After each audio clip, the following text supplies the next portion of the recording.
कल्पना कीजिए ना, एक ऐसी कंपनी है जहां आपके 40% कर्मचारी मिलकर कुल रेवेन्यू का सिर्फ 15% हिस्सा ही कमा पाते हैं। मतलब एक बहुत ही घाटे का सौदा। बिल्कुल। और उससे भी बड़ी बात यह है कि उस कंपनी के पास ना इन कर्मचारियों को किसी दूसरे अधिक मुनाफे वाले डिपार्टमेंट में भेजने का कोई रास्ता ही नहीं है।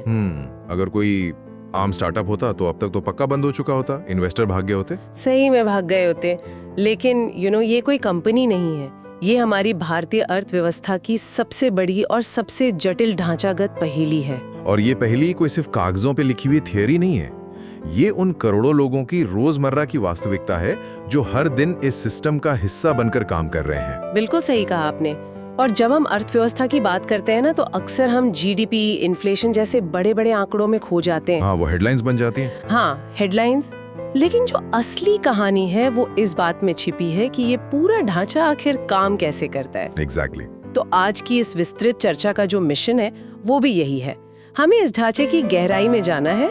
हमने इसके लिए रमेश सिंह, संजीव वर्मा की आर्थिक समीक्षाओं और एनसीईआरटी जैसी कुछ बहुत ही मानक अध्ययन सामग्री से तथ्यों को उठाया है, जो कि इस विषय को समझने के लिए सबसे बेहतरीन स्रोत माने जाते हैं। हाँ, एकदम। हमारा उद्देश्य ये समझना है कि कैसे हमारी अर्थव्यवस्था ने एक पूरी तरह से स्टेट लेड सिस्टम से शुरुआत करके आज के इस ग्लोबल मार्केट तक का सफर तय किया, और आज हम जिन चुनौतियों का सामना कर रहे हैं उनकी जड़ें कहाँ हैं। ठीक है, इसे थोड़ा खोल कर समझते हैं। इन अध्ययन सामग्रियों में ना भारतीय अर्थव्यवस्था को मुख्य रूप से 3 श्रेणियों में देखा जाता है। पहला, एक मिक्स्ड इकोनॉमी, जहां सरकार और प्राइवेट सेक्टर दोनों एक साथ मौजूद है। हाँ, सहअस्तित्व है दोनों का। दूसरा, एक डेवलपिंग इकोनॉमी, जहां विकास की रफ्तार तो है लेकिन इंफ्रास्ट्रक्चर की भारी चुनौतियां बरकरार हैं। और तीसरा, एक इमर्जिंग इकोनॉमी, जो ग्लोबल सप्लाई चेन में तेजी से अपनी जगह बना रही है। रमेश सिंह का जो विश्लेषण है ना, वो इस पूरी विकास यात्रा को समझने के लिए एक बहुत ही शानदार फ्रेमवर्क देता है। वो स्पष्ट करते हैं कि आज की अर्थव्यवस्था को समझने के लिए 1991 एक विभाजक रेखा की तरह काम करता है। मतलब एक बिफोर और आफ्टर वाला सीन है पूरा। बिल्कुल। 1991 से पहले ये पूरी तरह से स्टेट लेड या कहें तो सरकार द्वारा निर्देशित मॉडल था। आसान भाषा में बताऊं तो बाजार में क्या बनेगा, कितना बनेगा और कौन बनाएगा, ये सब सरकार तय करती थी। हाँ, ये सब केंद्रीकृत योजनाएं तय करती थीं, जिन्हें हम पंचवर्षीय योजनाओं के नाम से जानते हैं। प्राइवेट सेक्टर के लिए लाइसेंस राज का एक ऐसा कड़ा जाल था जिसने उद्यमिता को या एंटरप्रेन्योरशिप को एक तरह से जकड़ कर रख दिया था। मैंने उस दौर के बारे में अपने परिवार से बहुत सी कहानियां सुनी है। मतलब अगर किसी फैक्ट्री मालिक को अपनी ही कंपनी में उत्पादन सिर्फ 10% बढ़ाना होना, तो उसे दिल्ली जाकर कई सरकारी दफ्तरों के चक्कर काटने पड़ते थे। महीनों लग जाते थे सिर्फ एक फाइल पास कराने में। सोचिए। और यहाँ तक कि अगर हम कंज्यूमर के नजरिए से देखें तो एक बजाज स्कूटर खरीदने के लिए लोगों को सालों तक वेटिंग लिस्ट में रहना पड़ता था। हाँ, क्योंकि उत्पादन की एक सख्त लिमिट तय थी, आप चाहकर भी ज्यादा नहीं बना सकते थे। तो इसके नतीजे क्या हुए? मतलब आम आदमी के लिए इसका क्या असर था? नतीजे के तौर पे इस पूरे सिस्टम ने ग्रोथ को बुरी तरह से रोक दिया। इसी धीमी आर्थिक गति को उस समय हिंदू विकास दर का नाम दिया गया था, जो दशकों तक मुश्किल से 3.5 से 4% के आसपास ही अटकी रही। ओह, बस 4%? हाँ, वो प्रणाली पूरी तरह से सुरक्षा और कंट्रोल चाहती थी, लेकिन उस कंट्रोल के चक्कर में ना उसने इनोवेशन और स्केल दोनों को लगभग खत्म ही कर दिया। मैं समझ रही हूँ। ये ऐसा है जैसे कोई एक पुरानी बहुत धीमी गाड़ी चला रहा हो और अचानक 1991 में उसने एक रेस कार में गियर बदल दिया हो। बहुत ही सटीक उपमा है ये। फिर 1991 का वो ऐतिहासिक संकट आया। हमारे पास विदेशी मुद्रा भंडार लगभग खत्म हो गया था, जिसके बाद सुधारों का रास्ता अपनाना हमारे लिए एक मजबूरी भी थी और उस समय की सबसे बड़ी जरूरत भी। हाँ, जिसे हम एलपीजी रिफॉर्म्स कहते हैं। बिल्कुल। उदारीकरण, निजीकरण और वैश्वीकरण, यानी लिबरलाइजेशन, प्राइवेटाइजेशन और ग्लोबलाइजेशन। इन नीतियों ने उस पुराने लाइसेंस राज को खत्म किया और प्राइवेट सेक्टर के लिए दरवाजे पूरी तरह खोल दिए। और इसके बाद तो चीजें बहुत तेजी से बदली है ना। हमारी जीडीपी ग्रोथ रेट ने रफ्तार पकड़ी और एक नए मिडिल क्लास का, मध्यम वर्ग का उदय हुआ। लोग गाड़ियां खरीदने लगे, विदेश घूमने लगे। बिल्कुल, बदलाव बहुत साफ दिख रहा था। लेकिन जब हम रमेश सिंह की किताब में मैक्रो इकोनॉमिक्स स्थिरता की बात करते हैं, तो मेरा एक सवाल है, क्या ये तेज रफ्तार वाली ग्रोथ एकदम से हर मोर्चे पर सभी के लिए फायदेमंद रही, या इस तेज रफ्तार ने कुछ लोगों को पीछे छोड़ दिया? यहाँ आंकड़े ना एक बहुत ही मिश्रित तस्वीर पेश करते हैं। जीडीपी ग्रोथ जरूर तेजी से बढ़ी, इसमें कोई शक नहीं है, लेकिन अगर हम मैक्रो इकोनॉमिक स्थिरता के अन्य प्रमुख संकेतों को देखें, जैसे प्रति व्यक्ति आय, इन्फ्लेशन या मुद्रास्फीति के दोनों पैमाने, CPI और WPI, राजकोषीय घाटा और चालू खाता संतुलन, तो ये बहुत साफ हो जाता है कि 1991 के सुधारों ने कुछ खास वर्गों को तो बहुत फायदा पहुंचाया, लेकिन देश में असमानता भी उसी तेजी से बढ़ी। रुकिए, आगे बढ़ने से पहले मुझे लगता है हमें इन भारी भरकम शब्दों को थोड़ा आसान करना चाहिए। राजकोषीय घाटा और चालू खाता संतुलन, ये शब्द न्यूज चैनल पर रात की डिबेट्स में बहुत सुने जाते हैं। हाँ, एक्सपर्ट्स अक्सर इन्हें उछालते हैं। बिल्कुल, लेकिन कोई भी आम इंसान जो सुन रहा है, उसके लिए इनका असली मतलब क्या है? क्या आप इसे बहुत ही आसान भाषा में समझा सकते हैं? हाँ जरूर, आसान शब्दों में समझें तो राजकोषीय घाटा या फिस्कल डेफिसिट ना एक तरह से सरकार के क्रेडिट कार्ड का बिल है। क्रेडिट कार्ड का बिल? अच्छा। हाँ, देखिए, सरकार की आमदनी जो मुख्य रूप से हमारे और आपके टैक्स से आती है, और सरकार का कुल खर्च, इन दोनों के बीच का जो अंतर है वही राजकोषीय घाटा है। अगर सरकार कम रही है और खर्च ज्यादा कर रही है तो उसे बाजार से कर्ज लेना पड़ता है। एकदम सही। 1991 के बाद से सरकारों ने इस घाटे को कंट्रोल करने की बहुत कोशिश की है, लेकिन कई बार लोक लुभावन योजनाओं के कारण या इंफ्रास्ट्रक्चर पर भारी खर्च की वजह से ये बिल बहुत बढ़ जाता है। समझ गई। और ये चालू खाता संतुलन या करंट अकाउंट बैलेंस क्या है? इसे आप देश के एक्सपोर्ट इंपोर्ट वाले बैंक अकाउंट की तरह देख सकते हैं। हम दुनिया को जो सामान और सेवाएं बेचते हैं, उससे हमें विदेशी मुद्रा यानी डॉलर मिलती है। ठीक है। और जो हम बाहर से खरीदते हैं, जैसे कि कच्चा तेल या इलेक्ट्रॉनिक्स, उसके लिए हमें डॉलर में पेमेंट करनी पड़ती है। अगर हम बेचने से ज्यादा खरीद रहे हैं तो हमारा ये अकाउंट घाटे में चला जाता है। ओहो, तो 1991 में यही हुआ था? बिल्कुल। 1991 से पहले हमारे पास बाहर से कुछ भी खरीदने के लिए विदेशी मुद्रा लगभग खत्म ही हो चुकी थी। सुधारों के बाद इसमें काफी स्थिरता आई है, लेकिन आज भी हम अपनी जरूरत का बहुत बड़ा हिस्सा इंपोर्ट करते हैं। अब ये बात बहुत साफ हो गई है, और यहाँ मामला सच में बहुत दिलचस्प हो जाता है, क्योंकि 1991 के बाद जब हमने ये तेज ग्रोथ देखी ना, तो वो एक अजीब सी दिशा में गई, जो मुझे बहुत हैरान करती है। आप किस दिशा की बात कर रहे हैं? मैं अर्थव्यवस्था के सेक्टर्स की बात कर रही हूँ। हम जानते हैं अर्थव्यवस्था के 3 मुख्य सेक्टर होते हैं, प्राइमरी यानी कृषि, सेकेंडरी यानी विनिर्माण या मैन्युफैक्चरिंग, और टर्शरी यानी सर्विस सेक्टर। बिल्कुल, ये क्लासिक डिवीजन है। सब शामिल है। वो जीडीपी में 55% से ज्यादा का भारी भरकम योगदान दे रहा है, जो कि बहुत बड़ा नंबर है। बहुत बड़ा। लेकिन दूसरी तरफ कृषि सेक्टर जीडीपी में सिर्फ 15 से 18% का योगदान देता है, जबकि देश के लगभग 40% कामगार आज भी खेती पर ही निर्भर हैं। ये तो ऐसा है कि परिवार का एक सदस्य लाखों कमा रहा है और बाकी 90% सदस्य बिना किसी निश्चित आय के संघर्ष कर रहे हैं। यह जो बात सबसे ज्यादा आकर्षित करती है, वो है इस असममित बदलाव या एसिमेट्रिक शिफ्ट के पीछे का असली कारण। असममित बदलाव? हाँ, अगर हम पश्चिमी देशों या चीन का इतिहास देखें ना, तो वहां एक सेट पैटर्न रहा है। लोग पहले खेतों से निकलकर फैक्ट्रियों में गए, मतलब खेती से मैन्युफैक्चरिंग में। हाँ, मैन्युफैक्चरिंग सेक्टर ने बड़े पैमाने पर ऐसे लोगों को रोजगार दिया जिनके पास बहुत उच्च शिक्षा नहीं थी, सिर्फ बेसिक स्किल थी, और उसके बाद धीरे धीरे वे सर्विस सेक्टर की तरफ बढ़े। लेकिन भारत में हम सीधे कृषि से सर्विस सेक्टर की ओर कूद पड़े। हमने मैन्युफैक्चरिंग वाले उस बीच के अहम कदम को लगभग पूरी तरह छोड़ ही दिया। लेकिन ऐसा हुआ क्यों? मतलब हमने फैक्ट्रियां लगाने के बजाय सीधे कॉल सेंटर और आईटी पार्क्स क्यों बना लिए? इसके पीछे कुछ बहुत ही ठोस ऐतिहासिक और नीतिगत कारण रहे। 1991 के बाद भी ना, भारत में श्रम कानून या लेबर लॉज बहुत सख्त थे। किस तरह के कानून? जैसे कि अगर कोई कंपनी 100 से ज्यादा मजदूर रखती थी, तो उसे सरकार की अनुमति के बिना किसी को भी काम से निकालने की छूट नहीं थी। इससे बड़ी कंपनियां डरती थीं। इसके अलावा बिजली, सड़क और बंदरगाह जैसे इंफ्रास्ट्रक्चर की हालत उस समय बहुत खराब थी। हाँ, पावर कट तो आम बात थी। बिल्कुल, इन सब ने बड़ी विदेशी मैन्युफैक्चरिंग कंपनियों को भारत में बड़े कारखाने लगाने से रोक दिया। दूसरी तरफ अगर हम देखें तो भारत सरकार ने शुरुआती दशकों में उच्च शिक्षा पर भारी निवेश किया था। आप आईआईटीज और आईएम्स की बात कर रहे हैं? हाँ, इनसे हमारे पास अंग्रेजी बोलने वाले तकनीकी रूप से सक्षम इंजीनियरों की एक बड़ी फौज तैयार हो गई। जब 1990 के दशक में ग्लोबल आईटी बूम आया ना, अमेरिका में इंटरनेट का उदय हुआ, तो ये वर्कफोर्स उसके लिए एकदम सही साबित हुई। अरे वाह, तो आईटी और सर्विस सेक्टर ने हमारे इस टैलेंट का पूरा फायदा उठाया। बिल्कुल। लेकिन इसमें एक बहुत बड़ी समस्या है। सर्विस सेक्टर को उच्च कौशल की जरूरत होती है, एक आम किसान या दिहाड़ी मजदूर रातों रात कंप्यूटर सीखकर सॉफ्टवेयर इंजीनियर तो नहीं बन सकता ना। यही सबसे बड़ा दर्द है और इसी वजह से हमारे देश में वेल्थ कंसेंट्रेशन या धन के संकेंद्रण की समस्या पैदा हुई। अमीर और अमीर हो गए। हाँ, सर्विस सेक्टर ने खूब पैसा बनाया, विदेशों से डॉलर लाए, लेकिन उसने बड़े पैमाने पर नौकरियां पैदा नहीं की। जो लोग खेती से बाहर निकलना चाहते थे, उनके पास जाने के लिए फैक्ट्रियां ही नहीं थीं। तो फिर वो लोग कहाँ गए? वे शहरों की तरफ आए और इनफॉर्मल सेक्टर का हिस्सा बन गए, अनौपचारिक क्षेत्र। आज स्थिति ये है कि हमारे देश का 80 से 90% कार्यबल इसी इनफॉर्मल सेक्टर में काम कर रहा है। 80 से 90%?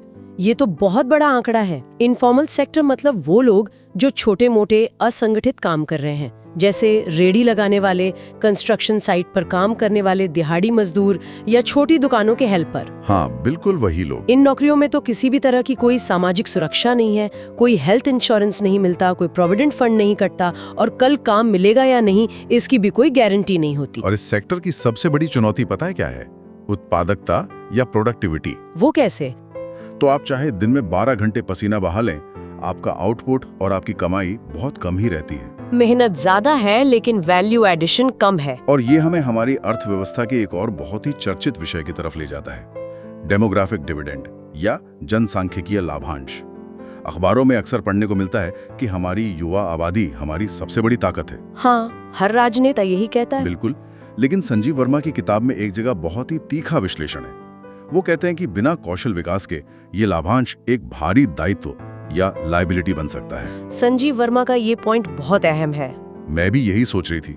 तो क्या हम एक ऐसे टाइम बॉम्ब पर बैठे हैं जिसे अगर सही दिशा नहीं मिली, सही शिक्षा और स्वास्थ्य नहीं मिला, तो वो अर्थव्यवस्था को आगे बढ़ाने के बजाय पीछे खींच लेगा? ये एक बहुत ही महत्वपूर्ण सवाल खड़ा करता है, क्योंकि डेमोग्राफिक डिविडेंड का जो गणित है ना, वो सिर्फ उम्र से जुड़ा है। जब अर्थव्यवस्था में काम करने वाले लोगों की संख्या आश्रितों यानी बच्चों और बुजुर्गों से ज्यादा होती है, तो ग्रोथ की संभावना अपने आप बढ़ जाती है, क्योंकि कमाने वाले हाथ ज्यादा हैं। एग्जैक्टली। लेकिन ये संभावना हकीकत तभी बनती है जब उन युवाओं के हाथ में सच में कोई काम हो। संजीव वर्मा इसी बात पर जोर देते हैं कि सिर्फ युवा होना कोई आर्थिक जादू नहीं है। अगर स्किल नहीं है तो वो युवा अर्थव्यवस्था पर बोझ बन जाएगा। तो अगर उस युवा के पास ना तो सर्विस सेक्टर में जाने लायक उच्च शिक्षा है और ना ही उसके लिए फैक्ट्रियों में कोई काम है, तो फिर असल में होता क्या है? तब अंडर एम्प्लॉयमेंट या अल्प रोजगार की स्थिति पैदा होती है। अल्प रोजगार? हाँ, और ये बेरोजगारी से भी ज्यादा जटिल और छिपी हुई समस्या है। अंडर एम्प्लॉयमेंट का मतलब है कि एक व्यक्ति ऐसा काम कर रहा है जो उसकी क्षमता और योग्यता से बहुत नीचे है। क्या आप इसका कोई उदाहरण दे सकते हैं? बिल्कुल, आप रोज सड़कों पर देखते होंगे एक ग्रेजुएट या पोस्ट ग्रेजुएट युवा का फूड डिलीवरी बॉय के तौर पर काम करना। हाँ, ये तो बहुत आम हो गया है आजकल। या फिर खेती में छिपी हुई बेरोजगारी, जहां एक छोटे से खेत में जहां सिर्फ 2 लोगों के काम की जरूरत है, वहां परिवार के 5 लोग लगे हुए हैं, क्योंकि उनके पास और कोई काम नहीं है। सही कहा। वे सभी काम करते हुए दिख तो रहे हैं, लेकिन कुल उत्पादन में उन अतिरिक्त 3 लोगों का कोई वास्तविक योगदान नहीं है। अगर वे काम ना भी करें तो भी खेत से उतनी ही फसल निकलेगी। और जब करोड़ों युवाओं की आकांक्षाएं इस तरह से पूरी नहीं होती, तो मुझे लगता है ये सिर्फ एक आर्थिक समस्या नहीं रह जाती, ये एक सामाजिक चुनौती भी बन जाती है। बहुत बड़ी सामाजिक चुनौती। जब लोग देखते हैं कि देश में ग्रोथ हो रही है, बड़ी बड़ी बिल्डिंग्स बन रही हैं, लेकिन वे उस ग्रोथ का हिस्सा नहीं है, तो ये सीधे तौर पर आय की असमानता और सामाजिक असंतोष को जन्म देता है। इसलिए संजीव वर्मा ने मानव पूंजी यानी क्वालिटी एजुकेशन और हेल्थ केयर पर फोकस करना इतना जरूरी बताया है। मानव पूंजी के साथ साथ हमारी अर्थव्यवस्था को फॉर्मलाइजेशन की भी बहुत सख्त जरूरत है। मतलब अनौपचारिक से औपचारिक बनाना। हाँ, जब तक हमारे माइक्रो, स्मॉल और मीडियम एंटरप्राइजेस, जिन्हें हम MSMEs कहते हैं, वो मजबूत नहीं होंगे, ये स्थिति कभी नहीं बदलेगी। बड़े कॉर्पोरेट्स जो हैं वो GDP जरूर बढ़ाते हैं, लेकिन सबसे ज्यादा नौकरियां ये छोटे उद्योग ही देते हैं, जो हमारे गली मोहल्लों में छोटी छोटी फैक्ट्रियां होती है। बिल्कुल। जब इन MSMEs को बैंक से सस्ता कर्ज मिलेगा, आधुनिक तकनीक तक पहुंच मिलेगी, तभी वे इनफॉर्मल से फॉर्मल हो पाएंगे और अपने कर्मचारियों को एक सुरक्षित नौकरी दे पाएंगे। इस सब पर बात करते हुए ना, एक पल के लिए ऐसा लग सकता है कि बस चुनौतियां ही चुनौतियां हैं, लेकिन फिर मेरे मन में एक और सवाल उठता है। इतने सारे ढांचागत मुद्दों और कौशल की कमी के बावजूद भारत आज दुनिया की सबसे तेजी से बढ़ती प्रमुख अर्थव्यवस्थाओं में से एक कैसे बना हुआ है? ये एक बहुत अच्छा कॉन्ट्रास्ट है। हाँ, हमारे स्रोत स्पष्ट रूप से बताते हैं कि वर्तमान में कुछ ऐसे बड़े बदलाव हो रहे हैं जो इस पूरे ढांचे को एक नया आकार दे रहे हैं। इनमें डिजिटल अर्थव्यवस्था का विस्तार सबसे ऊपर है। अगर हम इसे बड़ी तस्वीर से जोड़े ना, तो समझ में आता है कि अर्थव्यवस्था में डिजिटल टेक्नोलॉजी सिर्फ एक सुविधा नहीं है, ये पूरा का पूरा इकोसिस्टम बदल रही है। आप यूपीआई का ही उदाहरण ले लीजिए। यूपीआई ने तो सच में हमारे रोजमर्रा के जीवन को बदल कर रख दिया है। मतलब नुक्कड़ पर चाय पीने से लेकर सब्जी खरीदने तक सब कुछ बस फोन के एक स्कैन में हो जाता है। और कैश की झंझट खत्म, एकदम खत्म। लेकिन इसका असली आर्थिक प्रभाव इस पेमेंट की आसानी से कहीं ज्यादा गहरा है। सालों से हमारी अर्थव्यवस्था की एक बहुत बड़ी समस्या ये थी कि हमारा इनफॉर्मल सेक्टर पूरी तरह से नकदी या कैश पर चलता था। हाँ, पर्ची पर हिसाब होता था। बिल्कुल, और उसका कोई सरकारी रिकॉर्ड नहीं होता था। अब जब एक रेढ़ी पटरी वाला भी दिन भर में 50 डिजिटल पेमेंट लेता है, तो वो बैंकिंग सिस्टम के लिए दृश्यमान हो जाता है, विजिबल हो जाता है। उसका एक पक्का डिजिटल फुटप्रिंट बन रहा है। ओहो, मतलब अब उसके पास एक प्रमाणित रिकॉर्ड है कि वो हर महीने असल में कितना कमाता है। सटीक तौर पर। और इस डिजिटल रिकॉर्ड के आधार पर वो व्यक्ति बैंक के पास जाकर एक फॉर्मल बिजनेस लोन मांग सकता है।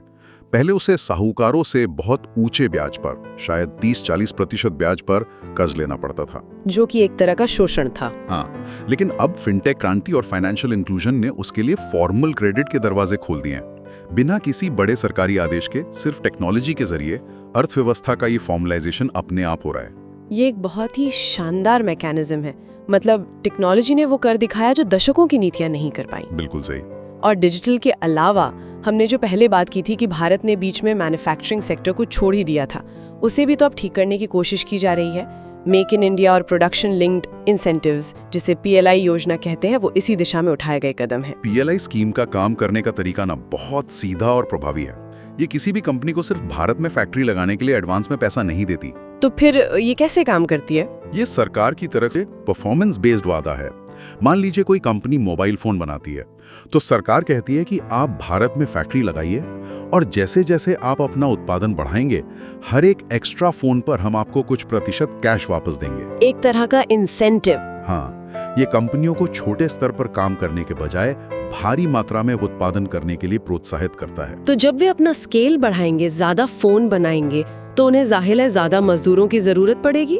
और इसी से उन अकुशल और अर्धकुशल युवाओं को नौकरियां मिलेंगी जो खेती छोड़ना चाहते हैं। यही इसका मुख्य लक्ष्य है, रोजगार पैदा करना। इसके अलावा ग्लोबल सप्लाई चेन में जिस तरह से चीन के विकल्प के रूप में दुनिया दूसरे देशों की तरफ देख रही है, भारत उसका पूरा फायदा उठाने की कोशिश कर रहा है, जिसे चाइना +1 स्ट्रैटेजी कहते हैं। और इन सब के साथ एक और नया ट्रेंड हमारी अध्ययन सामग्री में शामिल है, ग्रीन इकोनॉमी या हरित अर्थव्यवस्था की ओर। हम सिर्फ पारंपरिक फैक्ट्रियां नहीं लगा रहे हैं, बल्कि सोलर और विंड एनर्जी पर बहुत भारी निवेश हो रहा है। हाँ, रिन्यूएबल एनर्जी पर फोकस है। भारत ने 2070 तक नेट जीरो उत्सर्जन का लक्ष्य रखा है। ये एक बहुत ही रणनीतिक कदम है। देखिए, भविष्य का पूरा वैश्विक अर्थशास्त्र इसी पे टिका है। दुनिया भर के इन्वेस्टर अब ESG यानी एनवायरनमेंट, सोशल और गवर्नेंस को देखकर पैसा लगाते हैं, जो पर्यावरण के अनुकूल हो। बिल्कुल। जो देश अपनी अर्थव्यवस्था को कार्बन मुक्त कर लेंगे, ग्लोबल निवेश भी वहीं सबसे ज्यादा आएगा। इसलिए हरित अर्थव्यवस्था की तरफ बढ़ना केवल पर्यावरण को बचाने की कोई भावुक बात नहीं है, ये हमारी आर्थिक प्रतिस्पर्धा के लिए भी बहुत जरूरी है। तो अगर हम इस पूरी चर्चा को समेटें, तो भारतीय अर्थव्यवस्था एक बहुत ही डायनामिक सिस्टम है।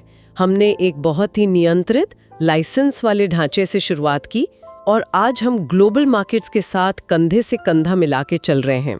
एक लंबा सफर तय किया है हमने। हाँ, GDP ग्रोथ और डिजिटल क्रांति हमारी बहुत बड़ी उपलब्धियां हैं, लेकिन असली सफलता तब मानी जाएगी जब हम उस 40% आबादी को, जो आज भी कृषि में फंसी है, एक प्रोडक्टिव और सुरक्षित रोजगार दे पाएंगे। बिना इसके विकास अधूरा है। एकदम।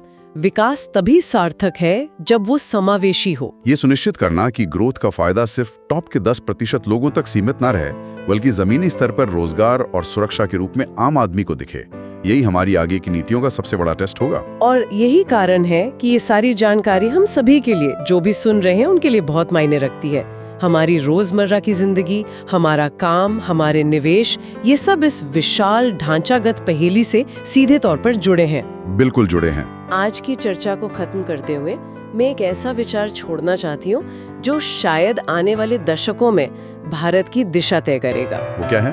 देखिए, एक तरफ हम अपने करोड़ों युवाओं को रोजगार देने के लिए मेक इन इंडिया और PLI के जरिए भारी विनिर्माण यानी बड़े बड़े कारखाने और मास मैन्युफैक्चरिंग को बढ़ावा दे रहे हैं। कारखाने लगाने का सीधा मतलब है ज्यादा ऊर्जा की खपत, ज्यादा संसाधन और ज्यादा उत्पादन। हाँ, इंडस्ट्री तो ऊर्जा मांगती है। इतिहास गवाह है कि दुनिया के हर विकसित देश ने अपना इंडस्ट्रियलाइजेशन कोयले और धुएं के दम पर ही किया है, चाहे वो ब्रिटेन हो, अमेरिका हो या चीन। सही बात है, कार्बन जलाकर ही अमीर बने हैं सब। लेकिन दूसरी तरफ भारत ने 2070 तक नेट जीरो एमिशन का कड़ा लक्ष्य रखा है। तो सवाल ये है, क्या भारत दुनिया का पहला ऐसा देश बन सकता है जो भारी औद्योगिकरण और करोड़ों लोगों के लिए रोजगार सृजन का ये विशाल काम पूरी तरह से ग्रीन तरीकों से कर दिखाए? ये एक बहुत बड़ा चैलेंज है। या क्या इंडस्ट्रियलाइजेशन और नेट जीरो के ये दोनों लक्ष्य भविष्य में एक दूसरे के आमने सामने आ खड़े होंगे? क्या हम इस विकास की ट्रेन को टॉप स्पीड पर दौड़ाते हुए बीच सफर में ही इसका पूरा इंजन और ईंधन बदल सकते हैं? ये सोचने वाली बात है। बहुत ही गहरा सवाल है। इसी विचार के साथ हम इस चर्चा को यहीं विराम देते हैं। इस ढांचागत पहेली की गहराइयों को हमारे साथ समझने के लिए बहुत बहुत धन्यवाद। सीखते रहिए और ऐसे ही सवाल पूछते रहिए।